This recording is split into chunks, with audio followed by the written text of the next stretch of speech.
What are we doing? All right, Improving our so defense. improving your defense. Take it away, Paul. Love you. All Don't right. change. Oh, wait, no, you could change. That'd be fine. Well, welcome everybody. Carlene, jump in anytime you want. Okay. So we're going to talk about defensive signals. I've got two presentations for this. This is going to be number one, and then next month, hopefully we will do number two. That doesn't sound right for some reason, but three types of signals are primarily the ones we're going to use. Attitude, whether we like the suit or not. Count, how many cards we have in the suit, whether it's an even number or an odd number. And then suit preference, if we want to tell partner what we have in other suits. There's a bunch of other signaling conventions that and I just listed a bunch of them here. If you never learn any of them, you're going to be just fine. The only thing I'll ask you on that is just why do people prefer upside down carding? All right. The reason that it is good, upside down carding for attitude would say that if I play a low card, it means I like it, right? Mm-hmm. Instead of a high card. And the reason being is if you like the suit, it could be important that you keep the high spot card. Yeah. Okay, so playing a low card saves those high spot cards in the suit that you want. Let's say you have the King 10 3-2.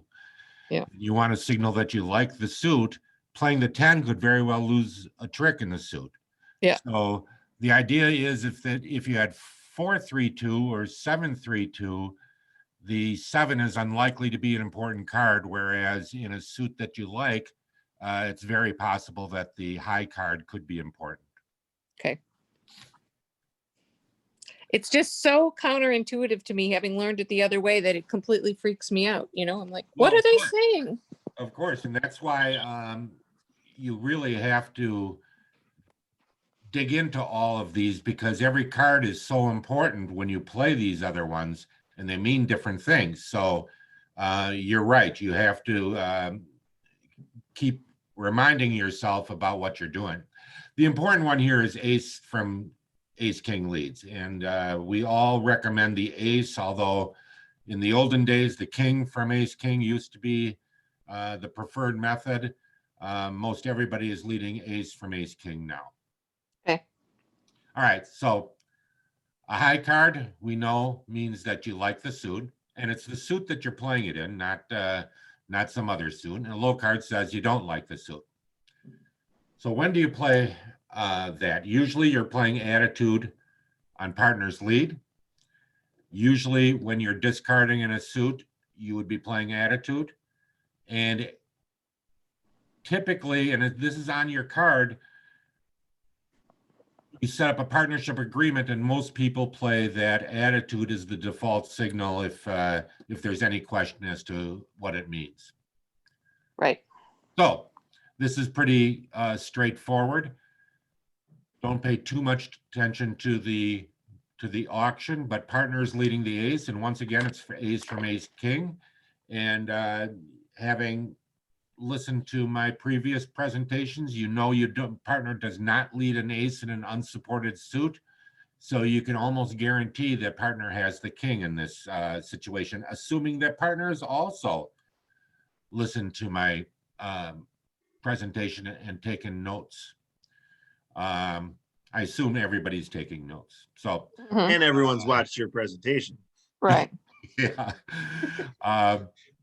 So the ace is led from ace king. Obviously, you like this. You're going to play the 9. Okay. Second example, you have 4 small this time on the ace. You're not going to let partner know that you enjoy this. You're going to play the 2. Third example, partner leads the king. Now that's from king queen. So with this holding, pretty obvious, you're going to play the 9. Yep. We're picking the 9 instead of the 7 here. Just make it as easy as you can, and it's not going Right. to be, make it stand out. Right. The higher the better in these circumstances. Less obvious, partners leading the king from king, queen. You want partner to continue because you've got the jack. You're not worried about setting up the jack, and or partner could be worried about setting up the jack in partner's hand, or excuse me, in declarer's hand. So playing the 9 lets partner know that it's okay to continue the suit. Yep. Here we lead the queen. We know that partner's leading this from queen jack. Well, it's going to be very dangerous. We know that declarer has the ace king, and any kind of continuation of the suit is going to set up the 10 and dummy. We want to let partner know that they should not be continuing the suit. Now, if you had the 10 in this situation, you would be playing the 6, or your highest card that you could afford. Okay. All right, count. High card says you have an even number. You can't distinguish between 2 and 4 in this circumstance. Right. Low card says you have an odd number in this suit. There's also something called present count. So if you've previously given count or given attitude or suit preference or whatever signal you've given, on your second card or any other card, you are going to give count with the ones that you have remaining. So if you start with 5 and you encourage the first time, the second time you're going to give count by playing a hard card to show that you have an even number left. Okay, but you have to have already said how many you have for that to be the case. You have to already have said how many you had. I mean, yeah. No, your first signal has said something other than count. Right. So your second signal, let's say I start with 4 cards in a suit and I'm discarding. The first time I play the 2, I'm not interested in the suit. Right. Now, if I had 4, I would play the lowest one next to show an odd number of remaining cards. Okay. Okay. If I had 3, I would play the 2 to say I'm not interested. Then I would play my present count the next time, which would be the high card. Okay. All right. So when do we use count? Partner leads the ace from ace king in a suit contract, and you have a doubleton. That could also be considered to be attitude. An attitude lead too, right? And something else called a hold-up play. Are you familiar with that, Carlene? Yep. Okay, so that's that would be an example of a time when partner you want to give partner count in a suit. So the first example, partner leads the ace, and you're going to play the 9. Once again, that can be considered count, or it could be considered attitude. You'd play the same thing if you had the queen 9-8. Right. And here's the hold-up play. So partner has made the great lead. Actually, I found that when I lead like that, it's a great lead. Partner made a lucky lead of the 2 clubs. The opponents are in 3 no trump. You can see that they have a good source of tricks and diamonds. Your main objection here, or main objective, is to try to prevent them from getting all those diamond tricks. Normally, if anything was led with other than a club, they would have an entry, but partner's lead is going to take out that entry. So I did not do a play-by-play here, but I'm going to show you the whole hand. It's important for partner to tell you how many diamonds they have so you know when you can take the ace of diamonds. If partner plays the king and declare ducks, and then the queen and declare ducks, and then the jack and the ace wins, your first inclination might be to win the diamond when it's led so you can get that club in. Then they'll make it. But if you duck 2 times, then they're not going to be able to get all those diamond tricks. They'll be limited to 2 diamond tricks, and you will still get your club eventually. Partner's only, or declare's only going to be able to take 8 tricks on this layout. So it's important that you duck the first one and then see partner's card, who should give you count to let you know that they have an even number. So wait. You did two things here. So on that king of clubs lead, you play a low club. No, I'm going to play the 7 or the 9.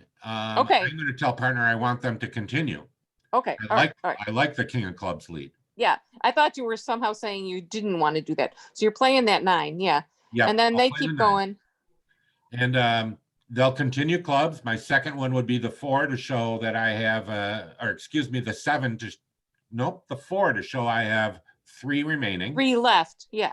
Right. And then if declared ducks again, and partner presumably will continue this suit. And now they're in dummy and they're going to lead the king of diamonds. Right. All right. Now I duck to see how many partner has. If partner has 1, there's no hope.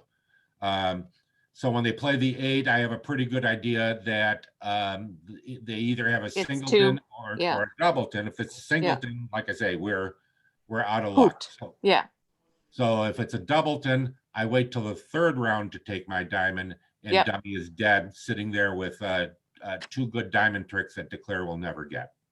Right. Beautiful. There's one. So that's where count is the main thing on that, in that situation. Yep. There's one other situation that I didn't put into count, which is kind of important. And I didn't know how to explain it simply. So I'm just going to show you an example. When declare leads us, well, let's get right to it here. When declare leads a low card and dummy plays an intermediate card that you can't beat, you're going to give count. Obviously, if I play the 8 here, I am not telling partner that I like the suit, because if I liked the suit, I would have played one of my honors. So it's pretty clear that attitude doesn't apply in this situation. Okay. Okay. So attitude, by not covering, I am showing partner that I don't have anything in the suit, so I might as well give count. And that's what the normal situation would be. Once again, partner leads low, dummy plays an intermediate card. If they played a high card, I could still like it. For example, if they went up with the ace, I wouldn't give count. If I had the king, I would encourage. If they play an intermediate card and I can't beat it, I'm giving count. Okay. Finally, suit preference. Yay. People go crazy with suit preference, and that's great if it's the right thing to do. But typically, it is the last of the 3 signals. It's pretty rare. That comes up. All right. If you play a high card, you like the higher ranking of the other non-trump suits. A low card, the lower ranking. The only time you're going to use this is when you know that attitude or count information will not be of any use to partner. Yep. So opponents are in 4 spades. Partner leads the ace from ace king in your suit, or the suit that you and partner had agreed upon. Well, is attitude worth anything here? Well, no, because you know this is your last trick. Great, it's going to get roughed anyway. How about count? Well, that might in some situations have some benefit if they know you have 3 or 4 or 5, but that's pretty rare that would be of any value. So it would be nice to tell partner what card to switch to. And here you would certainly want a club lead.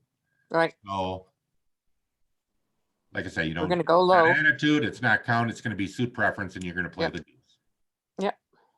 So that should partner's got a 50-50 guess, so. Yeah, and I mean, partner would not have known which way to go. I mean, that's right. You know, they're exactly the same. Yeah.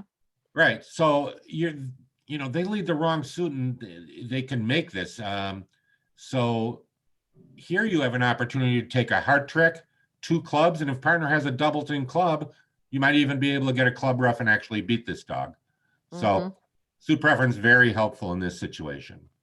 Same thing if I switch my minors and now I have diamonds. I want to encourage partner to switch to a diamond, and I'm going to go all out and I'm going to play the queen.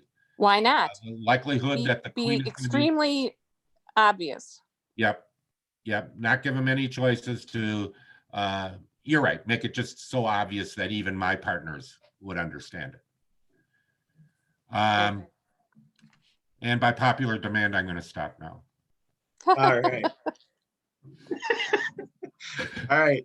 Thanks, Paul. Are we There out of is some time? at the partnership desk if you want to play, Carleen. So, There is? Okay, I'll do that. Yeah. All right, All right, Carly, thanks. good luck today. thanks Bye, again, Paul. Paul. Thank you. All right, Bye. bye.